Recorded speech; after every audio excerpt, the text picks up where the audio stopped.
அனைவருக்கும் இனிய வைகறை வணக்கம். இருள் விலகி ஒளி பிறக்கும் இந்த இனிய விடியலில் அறிவும் ஆற்றலும் இணைந்த வைகறை சங்கம குடும்ப உறுப்பினர்கள் அனைவரையும் காண்பதில் பெருமகிழ்ச்சி அடைகின்றேன். ஒவ்வொரு நாளும் ஒரு ஆளுமை, ஒவ்வொரு மாதமும் ஒரு புதிய தலைப்பு. அதிகாலை 5:22 முதல் காலை 6:15 மணி வரை நம் அறிவுக்கு விருந்தளித்து சிந்தனையை தூண்டும் இந்த உன்னத பயணத்தில் இன்று உங்களுடன் மாடரேட்டராக இணைவது உங்கள் புன்னகையின் காவலன் பல் மருத்துவர் ஜெயக்கரன்க. இந்த மாத தீமாக நாம் தேர்ந்தெடுத்திருப்பது இந்திய சுதந்திரம். சுதந்திரம் என்பது இலவசமாக கிடைப்பதல்ல, அது எண்ணற்ற தியாகங்களின் இரத்தத்தால் எழுதப்பட்ட ஒரு வரலாறு. நாம் இன்று சுவாசிக்கும் ஒவ்வொரு துளி சுதந்திர காற்றுக்கு பின்னாலும் லட்சக்கணக்கான தியாகங்களின் வியர்வையும் இரத்தமும் தியாகமும் உறைந்து கிடக்கின்றது. எல்லைகளால் பிரிக்கப்பட்ட நிலப்பரப்பை பாரதம் என்ற ஒற்றை உணர்வால் பிணைத்து அடிமை விலங்கை உடைத்தெறிந்த மகத்தான புரட்சி அது. சுதந்திரம் என்பது வெறும் வரலாற்று பக்கம் மட்டுமல்ல, அது நமது அடையாளம், நமது பெருமை, நாம் எதிர்காலத்திற்கு கடத்த வேண்டிய புனிதமான பொறுப்பு. அந்த தலைப்பில் இன்றைய சிறப்பு விருந்தினராக நம்மிடம் கலந்து கொண்டிருக்கும் ஒரு ஆளுமையை பற்றி ஒரு சிறிய அறிமுகம். ஐயா சென்னை மாதவரத்தில் பிறந்தவர். தற்போது ஜெய்ப்பூரில் வாழ்ந்து கொண்டு வருகின்றார். ஐயா இளங்கலை பட்டம் பிகாமில் முடித்திருக்கின்றார். மேற்படிப்பு எம்ஏவில் பாத்தீங்கன்னா நம்ம 1 படிக்கிறதே கஷ்டம். ஐயா 3 முடித்திருக்கின்றார். எம்ஏ கிறிஸ்டியன் ஸ்டடீஸ், எம்ஏ சைவ சித்தாந்தம் அண்ட் எம்ஏ வரலாறு முடித்திருக்கின்றார். ஐயா ஒரு சிறந்த நடிகரும் கூட. பல குறும்படங்களில் நடித்திருக்கின்றார். ஒரு குறும்படத்தை இயக்கியும் இருக்கின்றார். காற்றில் அலையும் கேள்விகள் என்பது அந்த படத்தின் பெயர், ஐயா இயக்கிய படத்தின் பெயர். நான்லாம் டோஸ்ட் மாஸ்டர்ஸ்குள்ள ஜாயின் பண்ணுவேனான்னு ஆசைப்பட்டுட்டு இருக்கிறேன். ஐயா டோஸ்ட் மாஸ்டர்ஸ் கிளப்ல ஒரு லைஃப் டைம் அச்சீவ்மெண்ட் அவார்டு வாங்கியிருக்கின்றார். அப்பேற்பட்ட ஆளுமை அவர். வயது ஒரு தடையே அல்ல படிப்பதற்கும் கற்றுக்கொள்வதற்கும் அப்படின்ற விஷயத்துல ஐயா பாத்தீங்கன்னா தற்சமயம் படித்து கொண்டு வருவது. ஐயா ஹீப்ரு மொழி இப்பொழுது இஸ்ரேல் நேஷனல் லாங்குவேஜாக இருக்குன்னு நினைக்கின்றேன். ஹீப்ரு மொழியை கற்றுக்கொண்டு வருகிறார். ஹிந்தி இலக்கியம் படித்து வருகின்றார். இசை கற்றுக்கொண்டு வருகிறார். ஜென்சி கிட்டுக்கு போட்டியாக நானும் கற்றுக்கொள்வேன் என்று ஏஐ உள் இறங்கி மிக சிறப்பாக அது கற்றுக்கொண்டு வருகின்றார். அது மட்டும் அல்லாமல் கல்வாரட் ஹில்ஸ் அப்படின்ற ஒரு மலைக்கு ஐயா கிரீன் அம்பாசிடராக நியமிக்கப்பட்டிருக்கின்றார். கிரீன் அம்பாசிடர் என்பது மரங்களை நட்டு இயற்கை வளங்களை காப்பாற்றும் ஒரு அரிய பொறுப்பு. அந்த பொறுப்பை அவர் ஏற்று வழிநடத்தி வருகின்றார். ஒரு ஹம்பிளான ஒரு பர்சன், ஒரு சிறந்த ஆளுமை, ஒரு நல்ல பேச்சாளர். அப்பேற்பட்ட ஒரு மனிதரை இந்த அவைக்கு அறிமுகப்படுத்தி வைப்பதில் நாங்கள் பெருமகிழ்ச்சி கொள்கின்றோம். ஐயா தலம் உடன் ஒப்படைக்கப்படுகின்றது. உங்கள் உரையை நீங்கள் ஆரம்பிக்கலாம். நன்றி. நன்றி, வணக்கம் ஐயா. 50 வேடரின் அயர்ந்தனை வளர்ந்தனை தம்முதல் குருவின் தவத்தில் உணர்த்து விட்டு அன்னையும் இணைவின் அருள்கடல் செல்லுமே 8 அறிவித்து என்னை பட்டிமன்றத்தை ஏற்றிய அற்புதஜோதிக்கு நன்றி கூறி இந்த அடியனை அறிமுகப்படுத்திய ஒருங்கிணைப்பாளர் மருந்தறியேன் என்று சொல்லி ஆரம்பித்த மருத்துவர் ஐயா சென்ற முறை சொன்னார். அவர் மருந்தறியேன் என்று ஆரம்பித்த மருத்துவர் உலகத்திலேயே அவர் ஒருவர் தான் இருக்க முடியும் என்று நினைக்கிறேன். அவருக்கு என்னுடைய பணிவான வணக்கத்தை சொல்லி, அதே போல இந்த பிபிடிக்கு இரவு ஆரம்பித்து 4 மணி வரை செய்து முடித்த முத்துலட்சுமி மேடம், இப்போது உதவி செய்து கொண்டிருக்கின்ற நம்முடைய என்னை அறிமுகப்படுத்திய அருணகிரி சார், அப்புறம் அடியனுக்கு இப்போ கேமரா இப்படிதான் உட்காரணும் அப்படின்னு சொல்லி கூட எனக்கு மீண்டும் கற்றுக் கொடுக்கின்ற, இப்போதும் கத்துக்கிறேன்ப்பா அப்படி ரமேஷ் சார், எல்லாருமே நன்றியை தெரிவித்துக் கொள்கிறேன். தளத்தில் இருக்கின்ற ஒவ்வொருவருக்கும் என்னுடைய பணிவான வணக்கத்தையும் நன்றியை தெரிவித்து இப்போது நாம் உரைக்கு செல்கிறோம். இந்திய சுதந்திரம் சில பார்வைகள் என்ற அடிப்படையில் நாம் பார்க்கிறோம். ஒரு சில கருத்துக்களை மட்டும் இந்த இடத்தில் சொல்ல விடுகிறேன். அதாவது இந்த முதல் மரியாதை அப்படின்னு சொல்லுவாங்க இல்லையா? சோ அது மாதிரி முதல் மரியாதை யாருக்கு சொல்லலாம் அப்படின்னு சொல்லிட்டு யோசிச்ச அப்படின்னா, இந்த முதல் மரியாதை இப்ப இருக்கிற இந்த படத்துல இருக்கிற கிளெமெண்ட் ஆட்லின்றவர், இவரை பத்தி நம்ம அருமை நண்பர் மோகன் ஐயா அதை பத்தி பேசியிருக்காங்க, முத்துலட்சுமி மேடம் பேசியிருக்காங்கன்னு நினைக்கிறேன். மோகன் ஐயாக்கும் சிவாஜி கணேசனுக்கும் ஒரு ஒற்றுமை இருக்கு. எப்படின்னா 2 பேரும் ஒரே ஊர்ல தான் இருக்காங்க, டி நகர். ஒரே அவர் அதே இருக்கிற இது பக்கத்துல இருக்காங்க போல. சோ அது அவர் வந்து ஸ்லாகித்து பல கருத்துக்களை அடியனிடம் தினமும் பகிர்ந்து கொண்டிருக்கிறார். மேஜர் அறிமுகப்படுத்திய நம்முடைய என்ன சொல்றது சுதந்திர போராட்டத்தில் இந்த கார்கில் எல்லாம் வந்து நமக்காக ஃபைட் பண்ண மேஜருடைய சொல்றது அவருடைய அறிமுகம் சாரு. அதுக்கப்புறம் வந்து அடியனோட தினமும் பழகுகின்ற ஒரு அன்பை தருகின்ற தரவு மோகனார். அவர் அறிமுகப்படுத்த பலரும் வந்து இதுல ஒருத்தர். ஆட்லி பத்தி சொன்னார் அவரு. கிளிமெண்ட் ஆட்லி வந்து one of the greatest persons இந்த ஹிஸ்டரி அப்படின்னு சொல்லலாம். இங்கிலாந்து ஹிஸ்டரி சர்ச்சில் தான் வந்து 2ஆம் உலக போரை வந்து ஜெயித்து இங்கிலாந்துக்கு ஒரு பெரிய வெற்றி, ஹிட்லரை எல்லாம் முறியெடுத்தவன் சர்ச்சில் சொல்லலாம். இருந்தாலும் அந்த சொல் வீரன் அவன். இப்ப நம்ம பேசணும்னு நினைக்கிறோம், பேசுறோம், ப்ரிப்பேர் பண்றோம், அதுல சில தடுமாறுது அதெல்லாம் இருக்கு.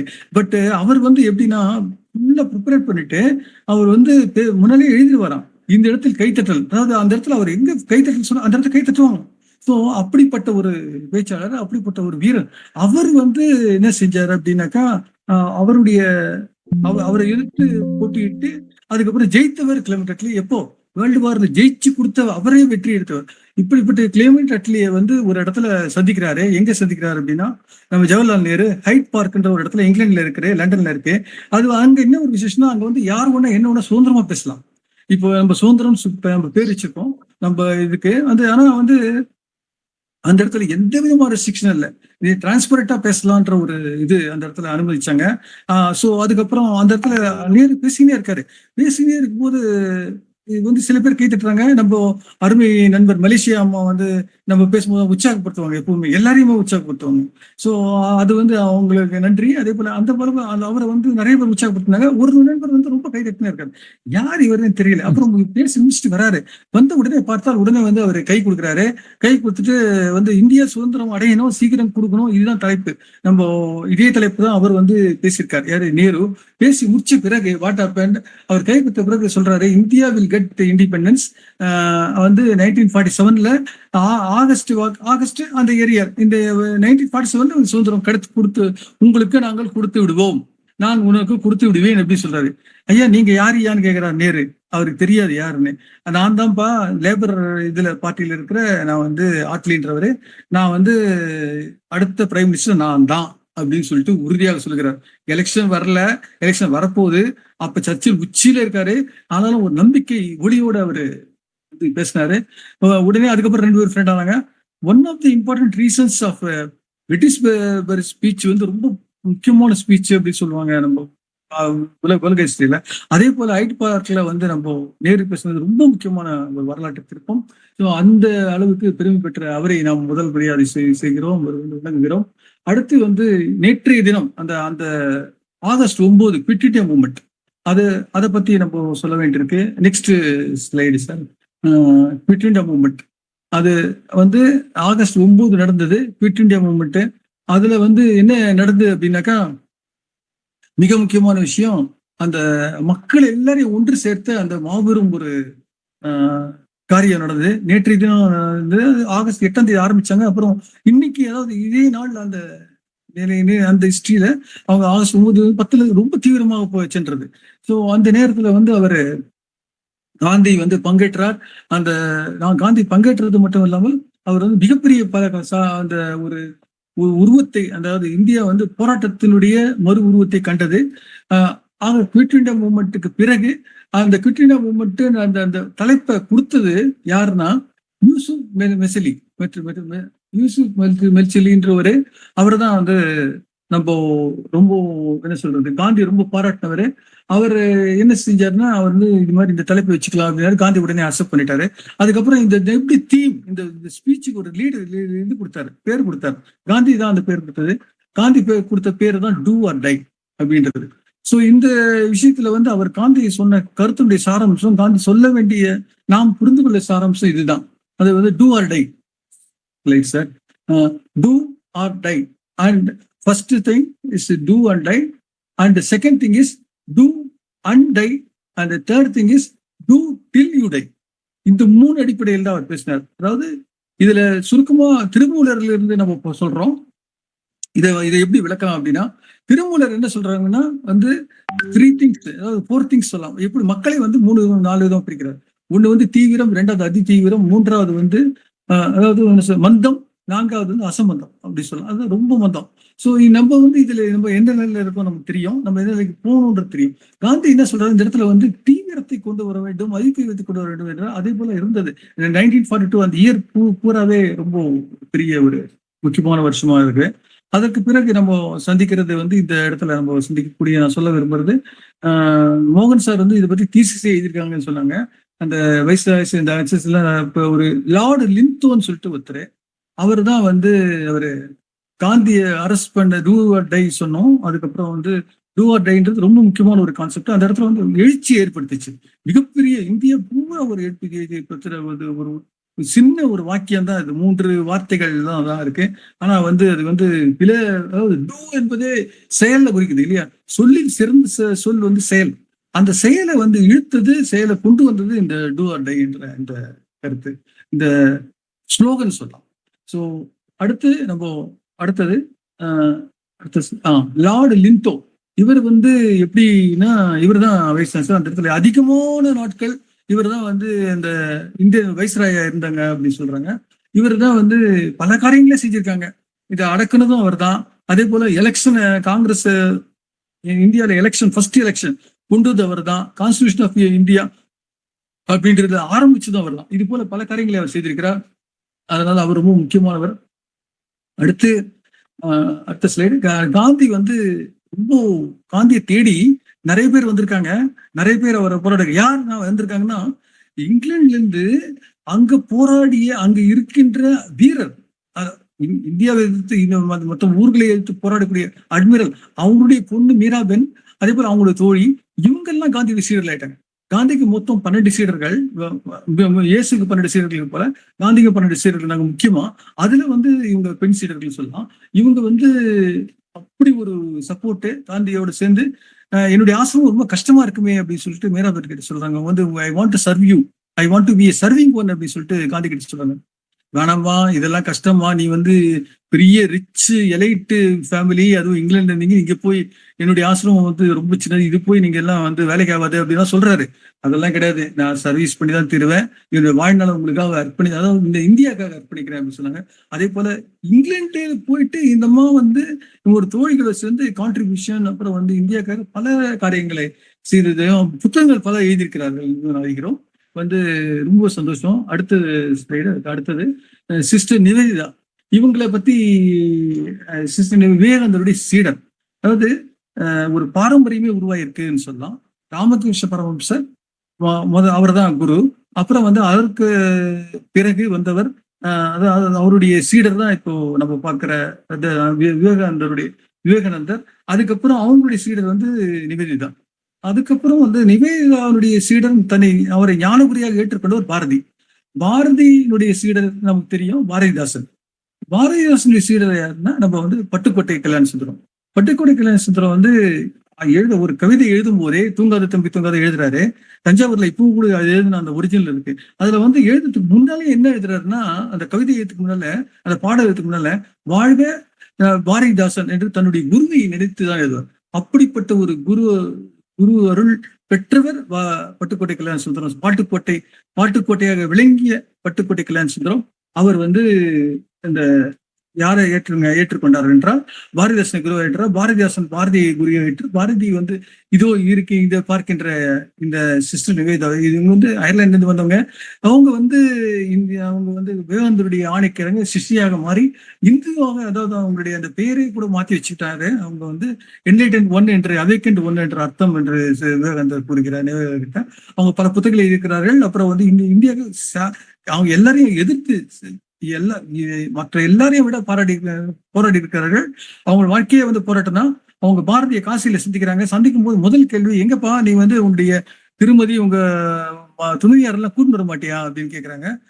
வந்திருக்காங்களான்னு கேக்குறாங்க. இல்ல, அவங்க தான் கூட்டு வரது எங்க பழக்கம் இல்லை அப்படின்னு சொல்றாரு. அப்படி எல்லாம் இருக்கக்கூடாது, நீங்க வந்து கண்டிப்பா கூட்டு வரணும் சொல்லிட்டு, அப்புறம் வந்து அம்மா உங்களுடைய இந்தியாவுக்காக எனக்கு என்னமா சொல்றீங்க அப்படின்னு உடனே சிஸ்டர் நிவேதா என்ன செய்யறாங்க, கத்தி எடுத்து பாரதியுடைய வயிற்றுல குத்த வராங்க. குத்த வரும்போது பாரதி வந்து அப்படியே தடுமாறுறாரு. அப்புறம் கொஞ்சம் சுதாரிச்சுக்கிறாரு. அம்மா என்னம்மா சொல்ல வரீங்க, ஏதோ நீங்க சொல்ல வர்றது புரியுது, இது வந்து ஒரு மெட்டஃபர் மாதிரி ஒரு சின்ன ஒரு ஆக்ஷன் பண்ணி நீங்க சொல்றீங்கன்றது எனக்கு புரியுது. என்ன சொல்ல வரீங்க? அதுக்குதான் அவங்க சொல்றாங்க, இந்த அளவுக்கு உணர்வு உங்களுக்கு இருக்கணும். நீங்க உங்களுக்கு உணர்வு போறாது, உங்க தீவிரம் போறாது. இப்ப சொன்னது மாதிரி தீவிரம் இல்ல போறாது, அதி தீவிரம் இருக்கணும் அப்படின்னு சொல்லிட்டு நிவேதா அறிவுறுத்துறாங்க. ஸோ அந்த அளவுக்கு அவங்க வந்து ரொம்ப ஒரு மிகச்சிறப்பான ஒரு தலைவையாக ராமகிருஷ்ண மடத்திலும் இருந்திருக்காங்க. அவங்க வந்து பல நாடுகளுக்கும் சென்று இந்தியாக்காக சப்போர்ட் பண்ணிருக்காங்க. அப்புறம் வந்து இப்போ அடுத்து நம்ம பார்க்க போறது வந்து ஸ்லைடு வந்து டன்யூப் நதியை பத்தி. இது வந்து என்ன சொல்லுதுன்னா, இது வந்து இதை பத்தி ஒரு முக்கியமான ஒரு விஷயம் இருக்கு. என்னன்னா, ஐரோப்பால மட்டும் இல்ல, ரஷ்யாவில் இருக்கின்ற யுக்ரைன், ரஷ்யா பக்கத்துல இருக்க யுக்ரைன், சோ அது வரைக்கும் போகின்ற ஒரு நதி எதுனா இதுதான் டன்யூப்ன்ற நதி. 10 நாடுகளுக்கு போகிறது. ஜெர்மனி, ஆஸ்திரியா, ஸ்லோவேக்கியா, ஹங்கரி, அப்புறம் குரோஷியா, செர்பியா, பல்கேரியா, ருமேனியா, அப்புறம் வந்து இவன் யுக்ரைன் வரைக்கும் போகுது. இந்த 10 எந்த பிரச்சனையும் இல்லை. அவங்களும் நிறைய சண்டை வந்திருக்கு, உலக போர் நடந்திருக்கு, நெப்போலியனை வந்து நம்ம இங்கிலாண்டோட சண்டை போட்டிருக்காரு, எத்தனையோ ஃபைட்ஸ். எந்த எந்த இடத்துல நதியை தண்ணி நிறுத்துறேன், வந்து நதியை ஸ்டாப் பண்றேன், அணைக்கட்டு கட்டுறேன் அப்படியெல்லாம் யாரும் எதுவுமே சொன்னதே கிடையாது.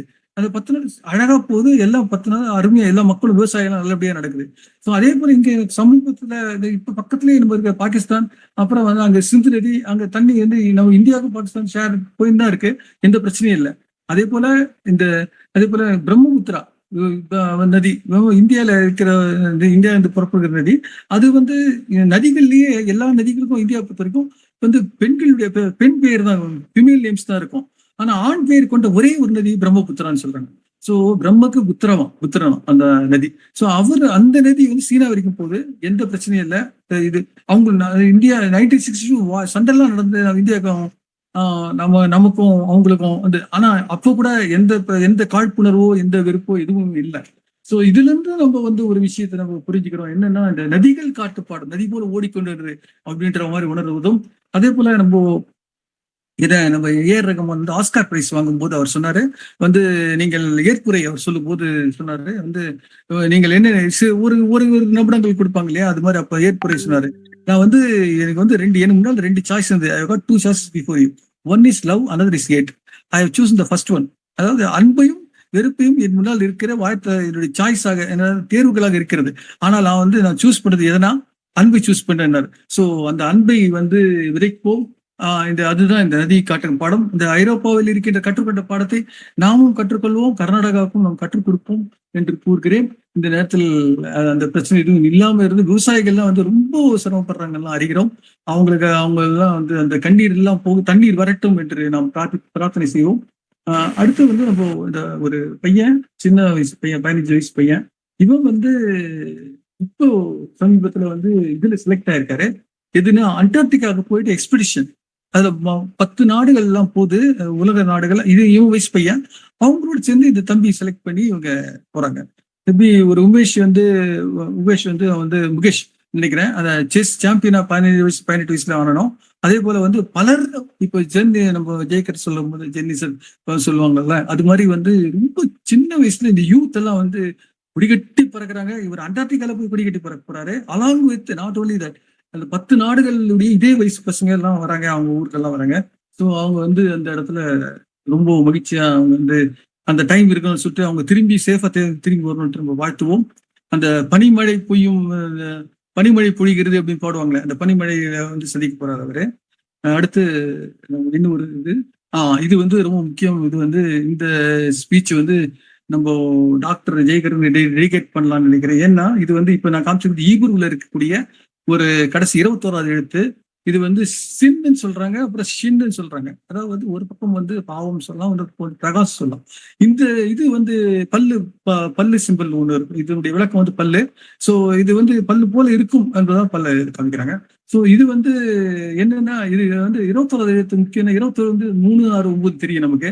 சோ இதனுடைய ஒரு ரகசியம், அதாவது ஸ்ட்ராங்கான ஒரு விஷயம். அது போல அந்த 3 நம்பர்ஸ் ரொம்ப ஸ்ட்ராங்ன்றது. 21 வந்து 7, 8, 6 நீங்க கூடி பாத்தீங்கன்னா 21 வரும். சோ நீங்க வந்து பல்லு வந்து கடைசி வரைக்கும் உங்களுக்கு இருக்கு அப்படின்னா அது வந்து உங்களுக்கு நீங்க ஸ்ட்ராங்கா இருக்கீங்க. பல்லு கெட்டு போனா சொல்லு கெட்டு போகுன்னு சொல்லுவாங்க இல்லையா, அது மாதிரி நீங்க வந்து பல்ல ஸ்ட்ராங்கா வச்சுக்கப்பா அப்படின்றதுதான் இந்த 21வது எழுத்து, ஈப்ரு எழுத்து. சோ இந்த ஆல்பபெட் வந்து பல ரகசியங்களை நமக்கு கற்றுத்தருகிறது. அந்த பல ரகசியத்தை கற்றுத்தருபவர்கள் இப்போதும் வந்து காலையிலேருந்து சாயங்காலம் வரைக்கும் எண்களோடு இருக்கின்ற எண்ணம் எடுத்து கண்ணெடுத்து படிக்கிறோம். அதுல வந்து பாருங்க, வள்ளுவர் முதல்ல எண்ணம் தான் முதல்ல வைக்கிறார். ஸோ இப்போ நம்ம ஐயா அருணகிரி அடிக்கடி சொல்லக்கூடிய இது 369 ஞாபகம் வச்சுக்கப்பா அப்படின்னு. இது வந்து யார் சொன்னதுன்னா, நம்ம வந்து டெஸ்ட்லா சொன்னது. டெஸ்ட்லா வந்து எங்க ஒரு ஹோட்டலுக்கு போனா கூட இந்த 369ல ஹோட்டல் நம்பர் இருக்குமான்னு பார்ப்பாராம். ஸோ அப்படிப்பட்ட ஒரு பவர்ஃபுல்லான ஒரு எழுத்து இது வந்து சிம்பிளை. இது வந்து ஜெயிக்கிறதுக்கும் மற்றவர்கள் பல் மருத்துவர்கள் பல் சம்பந்தமான எல்லாருக்குமே பல்லு இஷ்யூ எதுவும் வராம வரும்போது இந்த சிம்பிளை நினைத்துக் கொள்ளுங்கள். இது வந்து உங்களுக்கு வந்து ஒரு உற்சாகத்தை எனக்கு இப்போ சமீபத்தில் ஏற்பட்ட இந்த பல் சம்பந்த பிரச்சனைக்கு டாக்டர் ஐயா நமக்கு பேருதவி செய்தாரு, ஆலோசனை தந்தாரு. ஸோ அதனால இந்த சிம்பிளையும் இந்த அடியன் இந்த ஸ்பீச்சும் அவருக்கு டெடிகேட் பண்றேன். ஸோ நம்முடைய இது வந்து நன்றி. இதோட முடியுது நினைக்கிறேன், பிபிடி முடியுது நமக்கு. இப்போ வந்து நம்முடைய பிரெஞ்சு ரெவல்யூஷன் என்றதுமே நம்ம வந்து புரிஞ்சிக்கக்கூடிய வந்து எனக்கு வந்து மனதில் வந்தது வந்து 3 வார்த்தைகளும் திரும்ப திரும்ப வந்தது. என்னன்னா, லிபர்ட்டி, ஈக்குவாலிட்டி, ஃப்ரெட்டர்னிட்டி. லிபர்ட்டி என்பது வந்து சுதந்திரம், சமத்துவம், சகோதரத்துவம் சொல்லலாம். அது வந்து பிரெஞ்சு ரெவல்யூஷன் ஸ்லோகன்ஸ். இதை சொன்னவர்கள் யாருன்னா, வால்டேர், ரூசோ, மாண்டஸ்கியூ. ரூசோ எழுதிய புத்தகம் சோசியல் கான்ட்ராக்ட். நெப்போலியன் என்ன சொல்றாருன்னா, என்னை உருவாக்கியது, என்னை செதுக்கியது ஒரு புத்தகம் என்றால் இந்த உலகத்துல வந்து இந்த சோசியல் கான்ட்ராக்ட் தான். நான் நாட்டை வந்து எப்படி நடத்தணும், நாடு எப்படி இருக்கு, சமூகம் எப்படி இருக்கு, இன்னைக்கும் அந்த புத்தகம் வந்து மிக முக்கியமான புத்தகம் ஒன்று. அது இந்த பிரெஞ்சு ரெவல்யூஷன் முன்னாலேயும் இருந்திருக்கா? இல்லைன்னு சொல்ல முடியாது. கிரீக்ல வந்து இருந்திருக்காங்க. உலகத்திலேயே மிகப்பெரிய பேச்சாளர் இன்றைக்கு சொல்லக்கூடிய சிசரோ, அவன் யாருன்னா, அவன் தான் வந்து உலகத்துக்கு டெமஸ்தீனிஸ் அவருக்கு முன்னாடி இருந்திருக்காங்க. சிசரோ வந்து ஒரு தனி ஸ்பெஷல். ஆனா வந்து எந்த காரணம் கொண்டும் அவன் வந்து என்ன செய்யலைன்னா, பயப்படவே இல்லை, யாருக்கும் பயப்படல. நம்ம பாரதியார் சொன்னார் இல்லையா, என்ன அருமையான ஒரு வார்த்தை சொன்னாரு. ஆனா அது எல்லாருமே மறந்தாச்சு. அந்த ஸ்கூல்ல வந்து பாப்பா பட கத்துருவோம். இங்க இதுல கூட நிறைய பேர் வந்து இந்த காலை எட்டோட படிப்பு, அப்புறம் வந்து ஓடி இதெல்லாம் சொல்லுவாங்க. ஆனா யாருமே வந்து என்ன சொல்ற, பாதகம் செய்வரை கண்டால் பயப்படலாகாது பாப்பா, மோதி மிதித்து விடு பாப்பா, முகத்தில் உமிழ்ந்து விடு பாப்பா என்றார். இந்த ஒரு வீரத்தை, இந்த ஒரு சிந்தனையை வந்து ஐயா ஜெயகத் சொன்னார், தியாகம் உணர்வு, அதை வந்து கொண்டு வர்றதுக்கு வந்து நம்ம வந்து கண்டிப்பா நம்ம இந்த வரிகளையும் விட்டு, அதாவது ஒரு பாட்டை நம்ம முழுமையா கத்துறது இல்லை, முழுமையா படிக்கிறது இல்லை. நம்ம ஸ்கூல்ல என்ன கத்துறாங்களோ அந்த பல்லை சரத்தோட நிறுத்திக்காம நம்ம வந்து மேலும் கற்றுக்கொள்ள வேண்டும் என்று சொல்லி, இந்த லிபர்ட்டியை பத்தி நம்ம, liberty gives us wings, fraternity teaches us to fly to wherever you like அப்படின்னு சொல்லலாம். ஸோ இப்போ நான் ஜெர்மனி போறேன், அமெரிக்கா போறேன், சில இடங்களுக்கு போற தருணம் வந்திருக்குன்னு வச்சுக்கோங்க. ஸோ இது வந்து அங்க வந்து நான் வந்து அவங்க வேறு நான் வேறு அப்படின்னு இல்லாம யாதுக்குரிய அவங்க நான் ஒண்ணு. இப்போ ஜெய்ப்பூர்ல இருக்கேன், அவங்க வேற, நான் வேற. இந்த இடத்துல நான் இருக்கிற வரைக்கும் ஜெய்ப்பூரியன் தான் இந்த இடத்துல இருக்கும் போது. ஸோ எப்பவுமே நான் போட்டுக்கொள்வது மில்டன் ராய்ஸ் ஃப்ரம் ஜெய்ப்பூர் அப்படின்னு சொல்றது. ஸோ ஏன்னா அந்த இடத்துல நம்ம வந்து மரியாதை கொடுக்கணும். திருவாசகத்தை நம்ம திருஞான சம்பந்தர் அதான் செய்வார். எங்க போனாலும் அந்த இடத்துக்குரிய மரியாதையை, அந்த இடத்தையும் ஒரு தூய்மைப்படுத்தி, அந்த இடத்துக்காக ஒரு பிரார்த்தனை சொல்லி, அந்த இடத்தையும் வந்து ஒரு சிறப்பித்து, அவர் வந்து இந்த இடத்துல இந்த தில்லையில் அருளிதுன்னு சொல்லுவாங்க அந்த திருவாசகத்தை. ஸோ அந்த இது நம்ம புரிஞ்சுக்கணும் தான். அப்புறம் அந்த இடம் நமக்கு சுதந்திரம். இதுல வந்து என்ன ரகசியம்னா, நம்ம வந்து இந்த சுதந்திரத்தை தருவது நம்முடைய செல்ஃப், அப்புறம் வந்து அந்த இடம், அப்புறம் வந்து மற்றவர்கள், அப்புறம் சூழ்நிலை. இது 3 தான் நம்மளுடைய வாழ்க்கை இருக்குது. ஒண்ணு நாம் ஃபர்ஸ்ட் நாம சுதந்திரமா இருக்கணும். நம்ம கிட்ட வந்து உள்ளொளி பெருக்கி, அதாவது என்ன சொல்றது, அப்புறம் வந்து அதாவது வள்ளலார் சொல்றது போல உள்ளொளி பெருக்கணும், அப்பதான் உயிரொளி பெருக்கணும்னு சொல்றாரு. ஸோ அந்த உயிரினை தருவது சுதந்திரம். சுதந்திரம் வந்து நமக்கு சிறகளை தருகிறது. சகோதரத்துவம் வந்து நமக்கு சேர்ந்து பறக்க கற்றுக் கொடுக்கிறது. சுதந்திரம் என்பது கடந்த காலத்தில் மட்டுமல்ல, பரிசு மட்டுமல்ல, எதிர்காலத்திலும் பொறுப்பும் கூட. த கான்ஸ்டிடியூஷன் ஆஃப் இந்தியா பிரமேபல்லையும் இருக்கு, ஜஸ்டிஸ், லிபர்ட்டி, ஈக்குவாலிட்டி, ஃப்ரெட்டர்னிட்டி என்று. லிபர்ட்டி என்பது என்ன அப்படின்னா, சுதந்திரம் அப்படின்னா எனக்கு என்பது, ஈக்குவாலிட்டி என்பது எல்லோருக்கும் சம உரிமைன்னு சொல்லலாம், ஃப்ரெட்டர்னிட்டி என்பது நமக்கெல்லாம். ஸோ எனக்கு சொன்ன லிபர்ட்டி, அப்புறம் வந்து எல்லாருக்கும் எல்லாரும் சேர்ந்துக்கலாம் அப்படின்னு சொல்றது அது. அப்புறம் வந்து ஃப்ரெட்டர்னிட்டிங்கிறது நமக்கு எல்லாம் ஐக்கியன்றது. ஃப்ரெண்டர்னிட்டி சகோதரத்துவம் வந்து ரொம்ப முக்கியமானதுப்பா அப்படின்னு சொல்லிட்டு நேற்று ஒரு நண்பர்கிட்ட சொல்லிட்டு இருக்கும்போது, மதுரையில அரின்னு ஒருத்தர் இருக்காங்க. அவர்கிட்ட சொல்லிட்டு போது, என்னப்பா செய்யறது, சகோதரர்களுக்குள்ளேயே சண்டை வருது, அவங்களுக்குள்ளேயே இந்த பாகப்பிரிவினை படம் போலதான் நடக்குது அப்படின்னு சொல்லிட்டு. நேற்று கூட நம்ம வீரலட்சுமியான முத்துலட்சுமி அவர்கள் பேசும்போது சொன்னார்கள் இந்தியா பாகப்பிரிவினை பத்தி. அந்த இதுல வந்து அதை நினைவு வருது. ஸோ அந்த அப்படி இருக்கும்போது ஃப்ரெட்டர்னிட்டி ரொம்ப முக்கியம். அது வந்து அப்புறம் வந்து இந்த இடத்துல வந்து 3 விதமாக நம்மளுடைய வாழ்க்கையை பிரிக்கிறதுன்னு சொல்லலாம். ஒன்று வந்து இன்டர்னல், 2வது வந்து எக்ஸ்டர்னல், 3வது eternal. Internal, external, eternal. So இப்படிதான் நம்ம வாழ்க்கை இருக்கிறது, எப்போதுமே இருக்கிறது. அந்த இன்டர்னல் என்பதுதான் நம்ம வந்து நம்ம இன்னர் பியூட்டி, இன்னர் ஒளி நாம் சந்திக்க வேண்டும், நாம் வந்து நம்ம பார்க்கணும் அப்படின்னு சொல்லிட்டு தான் எல்லாருமே சொல்றாங்க. இது வந்து மனதின் சுதந்திரம் அப்படின்னு சொல்லலாம். ஸோ இந்த மனதின் சுதந்திரம் சரியான முறையில் இந்த சுதந்திரத்தை நம்ம இல்லை என்றால் ஷூவை கட் பண்ண போல தந்திரம் சொல்லலாம். அதுதான் இருக்குதுன்னு சொல்லுவாரு. இந்த நாட்டுல சுதந்திரம் இருக்குதுன்னு சொல்றாங்க, ஆனா இருக்கிறது தந்திரம் தான் அப்படின்னு வரும். எக்ஸ்டர்னல் வந்து முக்கியமான ஒரு விஷயம். இதுல வந்து எக்ஸ்டர்னல் நம்ம சொல்றது என்ன புரிஞ்சுக்கிறோம் அப்படின்னா, சுயமரியாதை, சமூக நீதி இதெல்லாம் வருது. அப்புறம் வந்து நம்மை சுற்றி இருக்கின்ற காரியங்கள், புறம் காரியங்கள், அகம் புறம், அகப்புறம், புறப்புறம். இதுவும் வந்து வேற யாருமே சொல்லலை எனக்கு தெரிஞ்சு, வல்லார் ஐயா தான் சொல்லியிருக்காங்க. ஸோ இந்த அடிப்படையில் நாம் வந்து புரிந்து கொள்ள வேண்டும் என்றதுதான் நம்ம வந்து இந்த இடத்துல சொல்றது. ஈக்குவாலிட்டி அப்படின்னு சொல்ல போனா இந்த 80-20 சொல்றாங்க. முந்தியெல்லாம் எப்படி சொல்லுவாங்கன்னா வந்து 80% 20%, 80% ஆஃப் பீப்புளை, மக்களை 20% மக்கள் தான் ஆளுகிறார்கள் அப்படின்னு சொல்லிட்டு ஒரு கருத்து இருக்கு. இப்போ நம்முடைய இந்தியாவின் மிகப்பெரிய உலக செல்வது ஒரு முகேஷ் அம்பானி சொல்றாங்க, அதெல்லாம் இல்லப்பா, 3% ஆஃப் பீப்புள் தான், 3% ரிச் பீப்புள் தான் இந்தியாவையும் ஆள்றாங்க, உலகத்தையும் ஆள்றாங்கன்னு சொல்லலாம். அவர் அனுபவசாலி, நம்ம நிச்சயமா அவர் கூட வந்து நம்ம ஒத்துக்கொண்டு தான் போக வேண்டும். அதாவது 2 விதமான இதுதானே இருக்கு நம்மளுடைய மியூச்சுவல் அண்டர்ஸ்டாண்டிங் அப்படின்னா 2 வார்த்தைகள் தான். ஒன்று வந்து let us agree to agree, 2 let us agree to disagree. இது நம்ம புரிந்து கொண்டால் மியூச்சுவல் அண்டர்ஸ்டாண்டிங் புரிந்து கொள்ள முடியும். ஒன்று let us agree to agree, 2வது let us disagree to agree to disagree. இதைத்தான் நாங்கள் டோஸ்ட் மாஸ்டர்ல போகும்போது எப்போதுமே முதலிலே எங்களுடைய மாஸ்டர் சொல்லுவார். ராயப்பேட்டையில இருக்கும்போது அதில் சேர்ந்துட்டேன் டோஸ்ட் மாஸ்டர்ல. அதுல இருக்கிற ஒரு பெரியவர் வந்து ஆரம்பிக்கும் போது சொல்லிதான் நடத்துவார். அந்த இடத்துல வந்து அண்ணா எல்லாம் வந்து பேசியிருக்காருன்னு தான் சொல்லுவாங்க. ராயப்பேட்டையில அவர் எல்லா இடங்களையும் வந்து பேசியிருக்காரு, அங்கேயும் வந்து பேசியிருக்காரு. ஸோ சமூக உரிமை என்பது இன்றைக்கு வந்து ஒரு மாயை போல இருக்கிறது என்று சொன்னால் அது வந்து மிக இந்த தலைமுறைகள் சொல்லலாம். அதுதான் ஃப்ரெட்டர்னிட்டி. தலைமுறைகள் தோறும் நமக்கு வந்து அந்த சுதந்திரம் இருக்கணும்ன்றதுதான், நமக்கு சுதந்திர உணர்வு நமக்கு இருக்கணும் அப்படின்றது ரொம்ப முக்கியமான விஷயமா கருதுறேன். இப்போ ரொம்ப எசன்ஸ் இப்போ நிறைய பேர் பேசிட்டாங்க. நேற்று பேசுனது வந்து ரமேஷ், அப்புறம் வந்து மைதரையா ஆரம்பித்து பல பேர் பேசினாங்க. இதனுடைய எசன்ஸ் என்ன, நம்ம என்ன புரிந்து கொள்ள வேண்டும். சின்ன வயசுல வந்து கல்லூரி படிக்கும் போது தமிழ்வாணன், அப்புறம் வந்து மற்றவர்கள் தமிழ் என்பன் இலக்கிய கூட்டங்கள்லாம் நிறைய நடத்தியிருக்கேன். சில புதிய அலைகள் சொல்லி ஒரு பத்திரிகை நடத்தியிருக்கேன். ஸோ அப்போ அதெல்லாம் நடத்தும் போது நம்ம வீட்லயே வந்து நிகழ்ச்சி நடக்கும். வந்து சுதந்திர கொடியேற்றுறது, அவங்களுக்கு எல்லாம் மாணவர்களுக்கு, இலக்கியவாதிகளுக்கு எல்லாம் ஏதோ நம்மளால முடிந்த சின்ன ஒரு சிற்று இதெல்லாம் கொடுத்து நம்ம இது பண்ணுவோம், வரவேற்போம், அவங்க சிறப்பிப்போம். ஸோ அவங்களெல்லாம் வரவேற்கும் போது அவர் வந்து தமிழ்வாணன் வந்து எப்பவுமே நம்மள வந்து எல்லாருமே வந்து ஒரு இதுவா தான் பேசுவாரு, என்ன சொல்லுவாரு, ஜாலியா பேசுவாரு, கிண்டலா பேசுவாரு.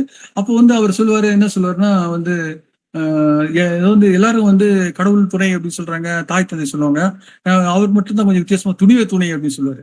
ஸோ துணை நலம் அப்படின்னு சொல்லிட்டு தான் முக்கியம்னு சொல்லுவாரு. நம்ம வள்ளலார் என்ன சொல்றாருன்னா அருளே துணை அப்படின்னு சொல்றாரு. ஸோ அருளே துணை, அருளே நம் பெயர் அப்படின்னு சொல்றாரு. ஸோ அந்த அருளை நாம் பெற வேண்டும். எதற்குன்னா அவனெல்லாம் அவன் தாழ்படுத்தி அதுக்கு கூட அவருடைய அருள் வேணும் அப்படின்றார். ஸோ இந்த போராட்டம், இந்த உணர்வு ரொம்ப ரொம்ப முக்கியமான விஷயம்.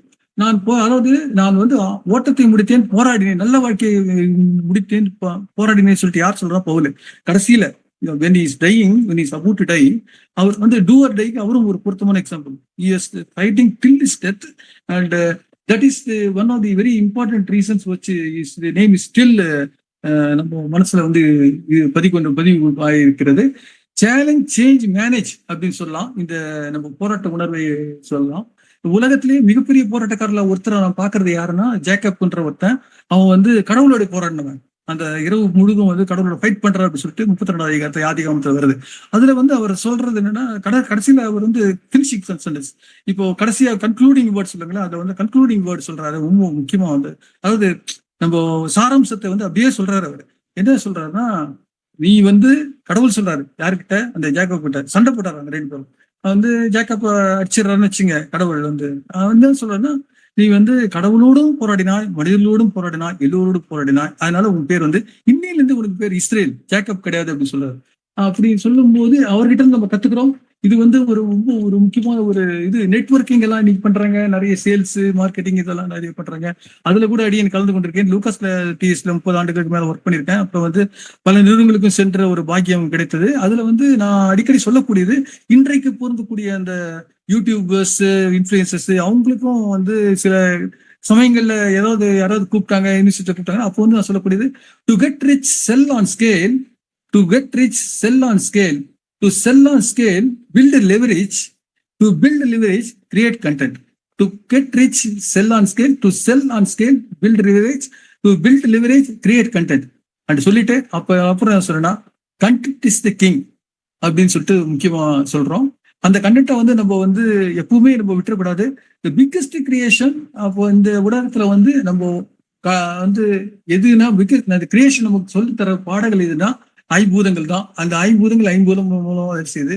நிலம், நீர், நெருப்பு, காற்று ஆக எங்க மாணிக்க வாசகரை வந்து திரும்பி போய் திருவாசகத்துக்கு பல முறை படுக்க முற்றுவதெல்லாம் எல்லாம் போயிருக்கேன். அதுல வந்து நம்ம புரிந்து கொண்டது மிக முக்கியமானது, அவர் வந்து எல்லா இடங்களையும் ஐம்பூதம் நினைக்கிற ஐம்பூதங்களுக்கு வந்து வணக்கம் சொல்றாரு. சோ இது வந்து நம்ம அடிப்படையான ஒரு டெய்லி இது மட்டும் நம்ம செஞ்சோம்னா நம்ம இங்க இருக்கின்ற அனைவருக்கும் நம்ம இன்னொரு அவர் பேர் நிபுணர், அவர் டாக்டர் பேர் மறந்துட்டேன். சோ அவர் எடுக்க சொல்றார், நீங்க வந்து சொக்கலிங்கம். சோ சொக்கலிங்கம் சார் என்ன சொல்றாருன்னா, நீங்க எங்கிட்ட வரவே கூடாது, நீங்க டாக்டர் கிட்ட போகவே கூடாது. அப்படி போகாது இருக்கணும் அப்படின்னாக்கா, நீங்க ஐம்பூதங்களை வணங்குங்கள், ஐம்புலன்களை செம்மைப்படுத்துங்கள். நீங்க வந்து தினமும் குறைஞ்சபட்சம் கொஞ்சம் டயட்டு, எக்ஸசைஸ் இதெல்லாம் செஞ்சீங்கன்னா நீங்க வந்து சிறப்பா இருப்பீங்க அப்படின்னு சொல்றாரு. இது வந்து ஒருமைப்பாடு, உள்ளத்து ஒருமைப்பாடு. ஒரு முடிந்த மாதிரி நினைக்கின்ற ஒருத்தர் அது மாதிரி உறவு இருக்கணும். அந்த மாதிரி உறவு இருக்கிறது மட்டும் இல்லாமல் நம்ம வந்து இந்த உண்மையான ஒருமைப்பாடு இருக்குன்னா, நம்ம வந்து ஈடுபாடு, செயல்பாடு, உடன்பாடு இது 3 இருந்தாதான் முடியும் அப்படின்றதுதான் முக்கியமான ஒரு விஷயம். இந்த இடத்துல வந்து நம்ம என்ன சொல்ல போனா, இது எப்படி நடக்கும், எப்படி முடியும் அப்படின்னு சொல்ல போனா வந்து சொல்லிட்டோம். ரூமி வந்து என்ன சொல்றாரு அப்படின்னாக்கா, யாரோட நீங்க சேரணும் அப்படின்றது முக்கியமான விஷயம். வித் ஹூம் அப்படின்றது நம்ம பல கேள்விகள், நம்ம கொஸ்டின்ஸ் இருக்கு இல்லையா, அந்த கேள்விகள் இந்தியில வந்து கியா அப்படின்னு ககா அதெல்லாம் சொல்ற மாதிரி இது ஊ, வாட், வேர் இதுல வந்து அவர் சொல்றது என்னன்னா, வித் ஹூம் என்பது ரொம்ப முக்கியமான ஒரு காரியம். அது போல நம்ம வந்து இதுல ஒண்ணு ஒரு விஷயம் இருக்கு. இதுல வந்து இப்போ உதாரணத்துக்காக சொல்றேன், தப்பா நினைச்சக்கூடாது. அரவிந்த் சார் இருக்காங்க, நல்ல நண்பன் வச்சுப்போம். இப்போ ஜெய்கரோட ஃப்ரெண்டா ஒன்னா முடியவே முடியாது. ஏன்னா அவர் வந்து one of the busiest person அப்படின்னு சொல்லிட்டு ஒரு பேச்சுக்காக சொல்ல, தப்பா நினைச்சுக்கிறீங்க ஜெய்கர் சார் வந்து அவர் போன் எடுத்து பேசுறதே வந்து பெரிய ஒரு பாக்கியம்னு நினைக்கலாம். ஸோ அதாவது அகைன் வந்து அப்படிப்பட்டவரோட நான் வித்துக்கொள்ள வேண்டும் விரும்புகிறேன், ஆனால் என்னால் முடியாது என்பது தெரிகிறேன். இது போல வேற யாராவது வச்சுப்போமே. இப்போ முதல்வர் விஜய் நான் அணுகணும், ஆனா அவ்வளவு ஈஸியான இது இல்லை. மந்திரி அணுகணும் முடியாது, பல காரியங்களை செய்ய வேண்டியிருக்குன்னு வச்சுப்போம், முடியாது, ஏன்னா அவ்வளவு ஈஸியா இல்லை. ஸோ இது பல கடங்களை தாண்டி இதுல இருந்து என்ன சொல்றாருன்னா, நெப்போலியன் சொல்றது என்னன்னா, இது முக்கியமான ஒரு விஷயம். இது உண்மையான ஒருமைப்பாடு என்ற நேரத்துல வந்து நம்முடைய உடல், உள்ளம், ஆவி, அதாவது வந்து நம்ம கூட இருக்கின்ற இந்த காரியங்கள், இது வந்து இறைவனோடு, நம்முடைய இதயம் வந்து இறைவனோடு ஒருமையோடு சேர்க்கிறது பாருங்க, இதுதான் ஒருமைப்பாடு. இது வந்து இயற்கையா வராது.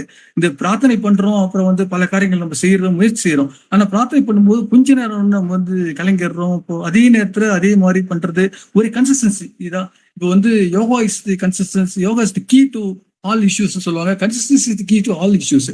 இந்த இதுல நம்ம பார்த்தசாரதி சார் ஒருத்தர், அவர் வந்து கீதை லெக்சர், அவர் சொல்றது வந்து என்னன்னா, ஒண்ணு வந்து கான்சென்ட்ரேஷன், அப்புறம் வந்து நம்முடைய கன்சிஸ்டன்சி, 3 வந்து கோஆர்டினேஷன். இதுல 3 எதுல முக்கியம்? பார்த்தசாரதி அந்த கீதா மேதை அவர் வந்து அவர் சொல்றாரு, இட் இஸ் ஒன்லி கன்சிஸ்டன்சி. புரியலையாப்பா அப்படின்னு சொல்றாரு.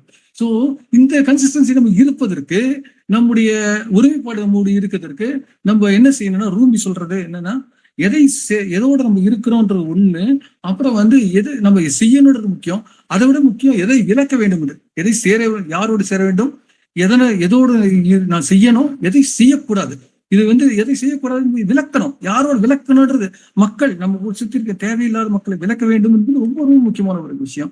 இதை வந்து நம்ம 3 ஐய விட்டுட்டா போதும் அப்படின்றாங்க. ஐ என்பது இந்த இடத்துல நம்ம என்ன சொல்றோம்னா வந்து இக்னோரன்ஸ், நம்பர் 1 இக்னோரன்ஸ், நம்பர் 2 வந்து இன்டிஃபரன்ஸ், நம்பர் 3 வந்து இன்டாலரன்ஸ். இந்த 3 ஐ வந்து எல்லாரையும் வாட்டுகிறது. ஏன் இந்த 3 ஐ வாட்டுகிறதுனா, இக்னோரன்ஸ், இன்டிஃபரன்ஸ், இன்டாலரன்ஸ் வாட்டுகிறதுனா, உமாபதி சிவம் அருள் உலையில வந்து அருள் ஒரு நிலை என்ற புத்தகம், திருவருட்பயன்ல உலகத்துல மிக முக்கியமான புத்தகங்கள்ல திருவருட்பயன் நான் கருதுறேன். எப்படின்னா, ஏன்னா திருவள்ளுவர் வந்து வீடு பேர் பற்றி சொல்லவில்லை. அவர் சொன்னதெல்லாம் வந்து அறம்பொருள் இன்பம் உண்டு. அந்த வீடு பேரை பற்றி எடுத்துக்கொண்டு சிதம்பரத்தில் இருந்த தீட்சிதர் உமாபதி சிவம் பல நூற்றாண்டுக்கு முன்பு சொன்னார்.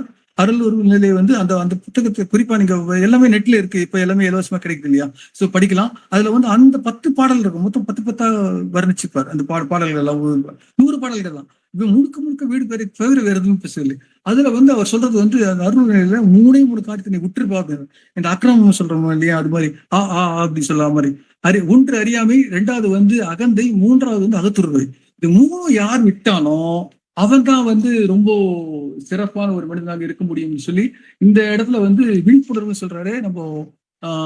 நம்ம பதவி பத்தி நம்ம கேள்விப்பட்டிருக்கோம். நம்ம வந்து பசித்திரு, தனித்திரு, விழித்திரு என்பது. சோ இந்த விழித்திரு என்ற உணர்வோடு நம்ம வந்து அந்த நதிகளை எல்லாம் ஒன்று சேர்க்கின்ற அந்த ஒரு காரியத்தில் நம்முடைய இருந்து நம்ம ஃபைட் பண்ணவரு உன்னால் முடியும் தம்பி. இந்த கமலுக்கு வந்து பேர் கூட வச்சாங்க உதயமூர்த்தி. அந்த உதயமூர்த்தியோட மக்களோட இருந்து அடியனும் கொஞ்ச நாள் போயிருக்கேன். நம்ம லட்சுமணன் ஐயா கூட அவரை பத்தி பேசியிருக்காங்க, அவரோட இருந்திருக்காங்க, கேள்விப்பட்டிருக்கேன். சோ இப்போ இந்த இடத்துல வந்து அவர் என்ன சொல்ற அதை நினைவு கூறுகிறோம், அதை வந்து தொடரணும் நம்ம அப்படின்னு சொல்லிட்டு நம்ம இந்த இடத்துல கேட்டு மிக முக்கியமான ஒரு காரியங்கள் ஒன்றாக நம்முடைய மனதில் அந்த பிரார்த்தனையும் எடுக்கலாம், நம்மளால முடிஞ்சது செய்யலாம் அப்படின்னு சொல்லிட்டு. அருளே நம் துணை, அருளே நம் சுகம், அருளே அரும்பெரும் சுகம், பெருஞ்சுகம். சுகத்தை பத்தி எப்படி எல்லாம் சொல்றாரு பாருங்க. இதெல்லாம் அகவல்ல வர்ற விஷயம்தான். வந்து பரம் சுகம், பரம்பர சிவபரம் சுகம், வெறும் சுகம், அப்புறம் வந்து பரம சுகம்.